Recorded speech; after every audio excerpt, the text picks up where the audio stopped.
मेरा नाम सनी है। हम पिछले कई वीकेंड से घूमने का सोच रहे थे लेकिन जा नहीं पा रहे थे क्योंकि मैं तो तैयार था लेकिन जिनके साथ जाने वाला था वे लोग, माफ़ करना, वे दोस्त बार बार प्लान कैंसिल कर रहे थे।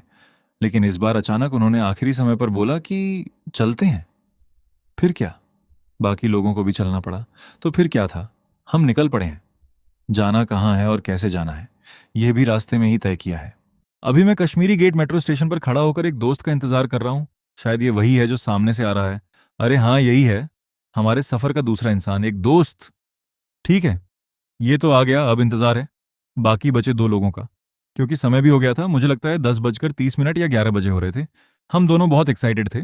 मैंने इसे बोला, भाई अब जल्दी जल्दी यहाँ से निकल, बहुत ज़्यादा गर्मी हो रही है।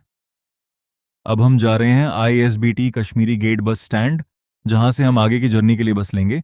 लेकिन उससे पहले वहां जाकर बाकी के दो लोगों का वेट करेंगे।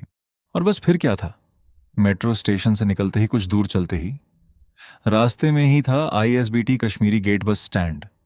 मेरा दोस्त कुछ ज्यादा ही जल्दी में लग रहा है, लेकिन मुझे कोई जल्दी नहीं है, क्योंकि वो कहते हैं ना, सब्र का फल मीठा होता है। और मीठा तो मेरा वो दोस्त है जिससे हम अभी मिलने वाले हैं। वैसे दोस्तों, सच बताऊं तो इस गर्मी में दिल्ली की सड़कों पर पैदल चलना किसी एडवेंचर से कम नहीं है। पर भाई, दिल्ली की इस धूप और तपन का भी अपना ही मजा है।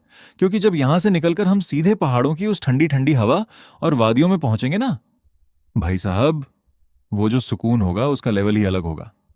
बस दिल में भोलेनाथ का नाम है, जेब में दोस्तों का साथ है, और आंखों में तुंगनाथ की खूबसूरत मंजिल। तो बस बने रहिए हमारे साथ, क्योंकि असली मजा तो अब शुरू होने वाला है। हाँ तो भाई, मिलो हमारे इस दोस्त से। इनका नाम है सचिन गुप्ता, लेकिन काम इनका VIP वाला है। दिल्ली की 40 डिग्री गर्मी में हम यहाँ खड़े खड़े तंदूरी चिकन बन रहे हैं, और ये महाशय ऐसे चलकर आ रहे हैं जैसे रेड कारपेट पर एंट्री हो रही हो। बताओ भाई, इतनी जल्दी किस बात की थी? 2-3 घंटे और लेट आते। शर्म नाम की चीज तो है ही नहीं। हंस रहा है, एक तो लेट आया है। 10 बजे निकलने का प्लान था, 12 यहीं बज चुके हैं।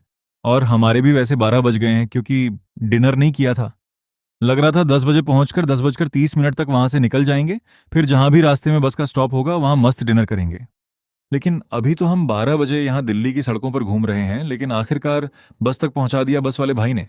तो चलो बस में बैठकर बात करते हैं। और फाइनली दोस्तों, दिल्ली की धूप में तंदूरी चिकन बनने के बाद हम चारों आखिरकार बस की सीट्स पर विराजमान हो चुके हैं। सचिन गुप्ता की बदौलत जो हमारा डिनर का प्लान फेल हुआ था ना, अब उसकी भरपाई इस बस के अंदर चल रहे क्रेजी मजाक से हो रही है। अभी हम सब इतने थके हुए हैं, लेकिन इन दोस्तों की बकवास बातें और एक दूसरे की टांग खिंचाई सुनकर आपकी हंसी नहीं रुकेगी। एक कह रहा है कि भाई रास्ते में ढाबे पर गाड़ी रुकवाकर पूरी कचौदी खाएंगे, और दूसरा अभी से ही पहाड़ों की ठंड के सपने देखकर कांप रहा है। सफर लंबा है, पर जब साथ में ऐसे नमूने दोस्त हो ना, तो रास्ता पता ही नहीं चलता। चलो चलो शुरू करते हैं इस खूबसूरत से सफर को।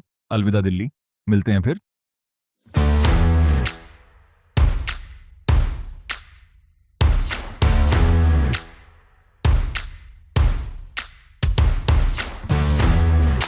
मैंने कहा था ना, ट्रिप बहुत मजेदार होने वाली है। ये मेरे पास बैठ गया है मुझे पकाने के लिए। अब देखो अपनी मिठास से कैसे एक स्टोरी में दिल्ली से हरिद्वार तक पहुंचा देगा। हाँ भाई, कैसा लग रहा है फिर? बहुत अच्छा लग रहा है, बहुत मजा आ रहा है, बहुत रिलैक्स फील हो रहा है।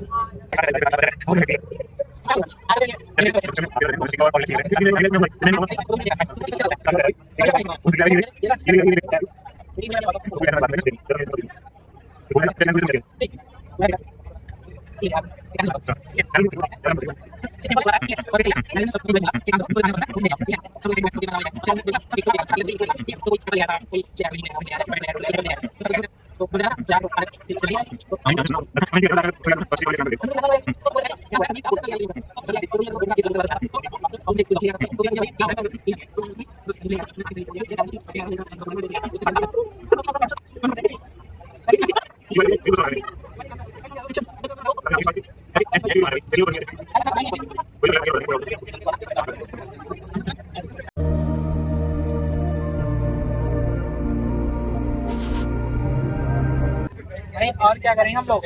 चल भाई, फिलहाल तो भूख लगी है, बस कहीं रुक जाए, मुझे कुछ खाना है भाई, बहुत तेज भूख लगी है भाई। 12 बजे डिनर भी नहीं किया, कभी 1 बजे डिनर करूंगा। चलो गाइस, एनर्जी नहीं है, कुछ खाने के बाद मिलते हैं। अभी तो यहाँ अभी से मैं खिला दूंगा कुछ। ला देगा ये कुछ, ठीक है। 2,000 years later. आखिरकार इतने लंबे इंतजार के बाद बस रुकी और हम खाना खाने के लिए बस से उतर गए। सोचा था इतना अच्छा होटल है और लोगों की इतनी लंबी भीड़ है तो खाना भी अच्छा ही होगा। लेकिन वो कहावत सुनी है ना, हाथी के दांत खाने के कुछ और दिखाने के कुछ और होते हैं। वो आज सच हो गया। मैं यही कहूंगा कि अगर आप ऐसे आ रहे हो तो घर से ही खाना लेकर चलो। पता है, कभी कभी लगता है ना कि ये सफ़र भी बिल्कुल ज़िंदगी जैसा होता है। निकलते हम कुछ और सोचकर हैं और रास्ते हमें कहीं और ही लाकर खड़ा कर देते हैं।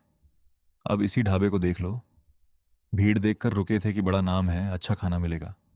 पर वही बात हो गई ना, हाथी के दांत दिखाने के कुछ और, खाने के कुछ और। पर चलो ठीक है, ढाबा जैसा भी हो, ये जो चारों तरफ का शोर है इसमें भी एक अलग ही सुकून है। वैसे भी सफ़र में खाना कैसा मिल रहा है इससे ज़्यादा फर्क नहीं पड़ता। फर्क इस बात से पड़ता है कि आपके साथ लोग कौन हैं। और मेरे साथ ऐसे लोग हैं जिनको जहां भी अमीर लोग दिख जाते हैं भीख मांगना स्टार्ट कर देते हैं। खैर छोड़ो, आगे बढ़ते हैं। 2,000 years later.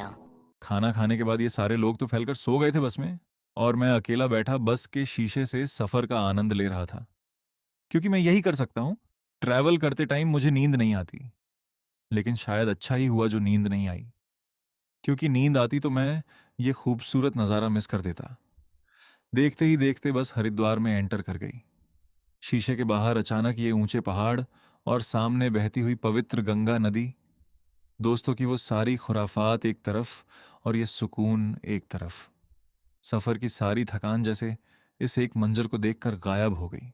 गंगा जी के इस सुकून को देखकर लगा कि अब सब कुछ शांत और परफेक्ट होने वाला है। पर ट्विस्ट तो अभी आना बाकी था, क्योंकि जैसे ही बस रुकी, इन सोने वाले नमूनों की आंख खुली और इन्होंने फिर से कोई नया कांड शुरू कर दिया। खैर, हरिद्वार तो पहुंच गए, लेकिन हमारी असली मंजिल ऋषिकेश और उसके आगे की थी। और सबसे मजे की बात, जेब में पैसे थे कम और घूमने का भूत था बहुत ज्यादा। तो सबसे कम से कम बजट में हमने आगे का सफर कैसे तय किया, कहाँ रुके और क्या क्या आफतें आईं, ये सब आपको देखने को मिलेगा अगले पार्ट में। आगे की वीडियो में बहुत ज़्यादा मज़ा आने वाला है, तो अगर अभी तक चैनल को सब्सक्राइब नहीं किया है तो फटाफट कर लो। मिलते हैं बहुत जल्द पार्ट 2 में। तब तक के लिए अलविदा।